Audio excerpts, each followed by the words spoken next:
Hello everyone, it's Safa.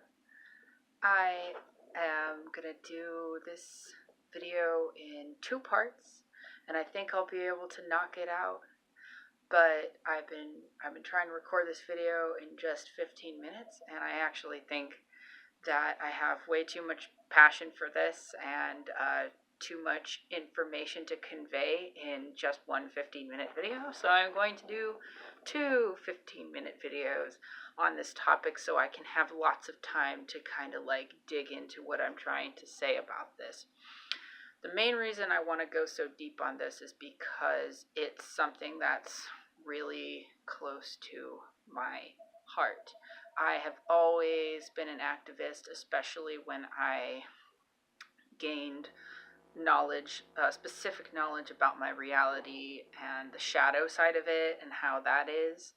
Um, I have my sort of like Pluto in Scorpio, I have my moon in Aquarius, and I have my sun in Aries. So I feel like all these things archetypally make me also Saturn in Aquarius. So that's all of that's like really kind of a struggle for me if I take on the role of passionate, angry activist, which I did for a period of my life. And I want to talk about that period of my life, and I want to talk about where that came from, how I landed there, and what caused that essentially. I want to talk about it from a spiritual angle, so from like the 5D like perspective and from the 3D perspective too, and I'm going to tell you what that means. So essentially, what I believe about myself and all of us on this earth is that we choose our journey when we enter our bodies, that our soul chooses the experiences that we're having here on earth in the 3D, and that the 5D, your soul is like kind of overseeing these experiences in order to gain information and bring more expansion to the universe so that it, as one whole entity, has a greater understanding of itself. So, from the 5D perspective, I believe that the universe is neutral and that we are technically all one, in quotes, but that when you fully ground into the 3D perspective, that it's not that simple in order, like energetically, to work it out within this existence and the agreements that we've made as a soul entering these bodies, and kind of forgetting what we previously were before. So when we're in these avatars, these bodies, the political experiences that we have, or politicized, I should say, or traumatic experiences with the oppressor role and the oppressed role, uh, things like saying we are all one become kind of like Pollyannic platitudes, and we should be really careful how we use spiritual language when we're talking to people about these topics. Essentially, though, there are ways to talk about it archetypally. In astrology and tarot, uh, we can see that oppression is a part of the wheel. It's a part of the great circle of life, and that Aquarius and Capricorn are kind of like opposites, but they're also really close to each other, which I find interesting because Capricorn's like the boss and Aquarius is like the rebel, revolutionary, and they're right next to each other. So, we have a lot of energetic similarities actually. And then Pisces at the end is just kind of like the old man who doesn't care. He's just been through everything. It's like, oh, screw it. So I have a lot of those energies kind of like all mixed up in my personal chart. And I can talk about charts all day, but what I want to talk about is, my evolution through my own personal identity and how I feel about activism. So, my journey with activism started when I, kind of realized that everybody was being forced into one religion. when I was young and I said I didn't believe in God, and another little person told me I was going to hell. That was like the first time I really started experiencing that oppression. And when I realized I was transgender very young and telling people that I wasn't a girl and that I was a boy and stuff like that, experiencing a lot of pushback from that, and like a lot of like people making fun of me for my own, personal choices of the way I wanted to dress. So I experienced these kind of dynamics very young, especially the abuse that I went through, especially with all these identity things that I'm talking about. I am racially mixed, so my grandma's Japanese, my grandpa's, he says Dutch, but like technically we're English. He's just from Ohio. I have no idea. I have no clue. We're not really connected to that side of the family. So he experienced a lot of oppression dynamics when he was a kid too, despite maybe having a racial identity that's seen as privileged. He is still technically for his racial identity, but he's been through a lot of oppression in his life. So in my ancestry, there has been a lot of that. My grandma was a tomboy growing up in Japan, and she was telling me how the patriarchy there is, how it's very like, oh, you gotta be this like coy, like sweet little girl, and like that was like a huge wound for me, energetically, ancestrally. So we all have these like energetic ancestral wounds from our past, and it's not as simple as, oh, are you this race, are you this financial status, are you this religion or that religion. It doesn't, like, everybody has pain, everybody has wounds. Like, even if you have all the energetic, archetypal oppressor status, you can still be very wounded, and that can be a huge part of why you oppress others, why you actually implement and use your power to exert control other people and to harm them, and on a large scale. A lot of people believe that corrupt politicians, energetically, their souls are actually these kind of like this like dark race of souls.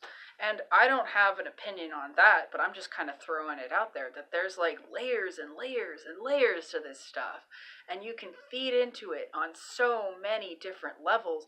But ultimately, what it comes down to is yin and yang. You know. So I found that as in my Asian ancestry, there's a lot of yin energy, the Eastern philosophy, the meditation, the getting in touch with your ancestors, the belief in, the dead, staying after on Earth to like watch over you, for at least I believe it is a year, but also like building tombs for them, building shrines for them. And I didn't know a lot about this until recently, sort of exploring my ancestry, because I started to feel really connected to it. I started to, study karate for like a short amount of time. And I found that it really helped to like sort of awaken my soul and awaken that part of me, that ancestral part of me. But I also believe that all human beings have this innate desire toward ritual, toward community, toward accessing their spirits, like no matter what cultural background they come from. So when we talk about cultural appropriation and magic, that's part of the conversation too. And as somebody who's mixed, I definitely had to sort of grapple with a lot of that growing up, of like, is it okay for me to like participate in my own culture, whatever part of myself that was. I was kind of like, is it okay, what am I don't know. And I've just come to the conclusion that I'm me, and that I don't particularly identify with my cultural background as much as I do identify with how my own particular familial situations have affected me, their identities, their attitudes. So, the duality between spiritualism and atheism in my family, ended up being political, as spirituality was a tool that I used to heal from my oppression. So there's all these dynamics going on, and it's all kind of a push and pull. And from realizing that religion could be kind of an oppressive entity, specifically the Christian religion in America.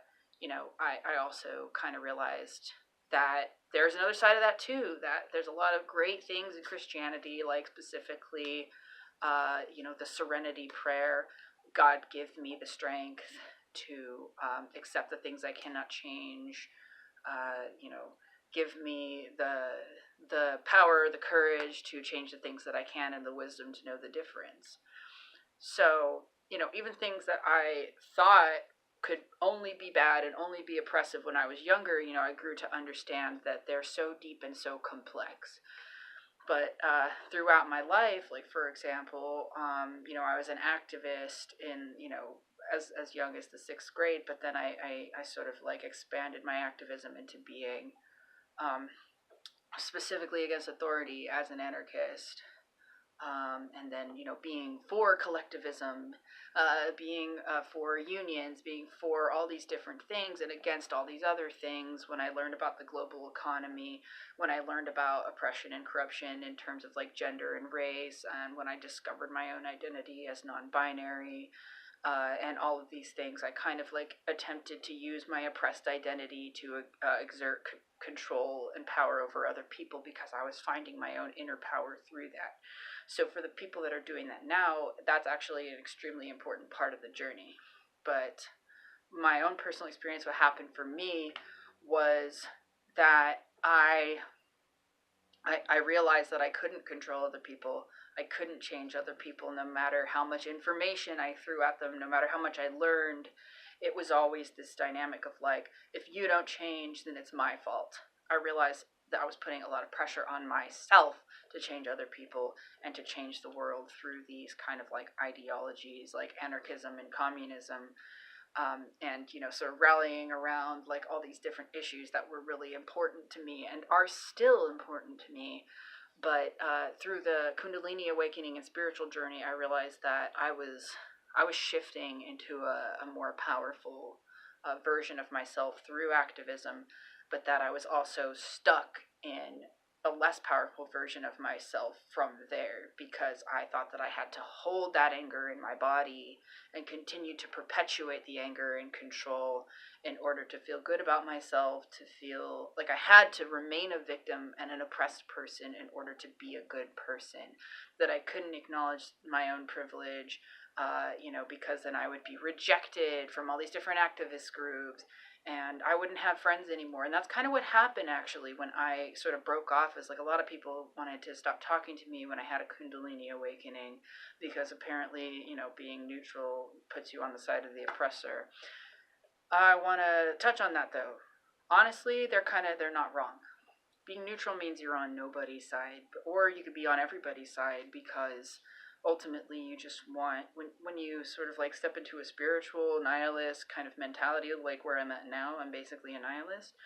I want to see everybody get healed, and through their own personal journey, through their own personal desire to have that healing. So I could see the angry activist role catalyzing the need for healing in people who are in positions of power, because all of a sudden they feel like a victim, and all of a sudden they realize that they're wounded because they've been brainwashed essentially, and that they have to sort of like alchemize and change themselves if they want to be quote unquote good people within the context of this karmic dance. So there could be a lot of positive change from that. And there could be a lot of negativity created on the other side, too. There could be a lot of people who were originally neutral from their state of denial, going to one side or the other because of all the negativity on both sides, because of the extreme polarization. And that's kind of what I want to talk about in the next video, and get more into it, into part 2, now that you know sort of like where I'm coming from with these energetics. So I will see you in the next video, and thank you for watching part 1 of this energetics of activism talk that I felt very inspired and compelled to do. So if you like what I've said so far, go ahead and drop a like on this video, or drop a comment if you want to sort of like weigh in on this topic, and I'll see you in the next one.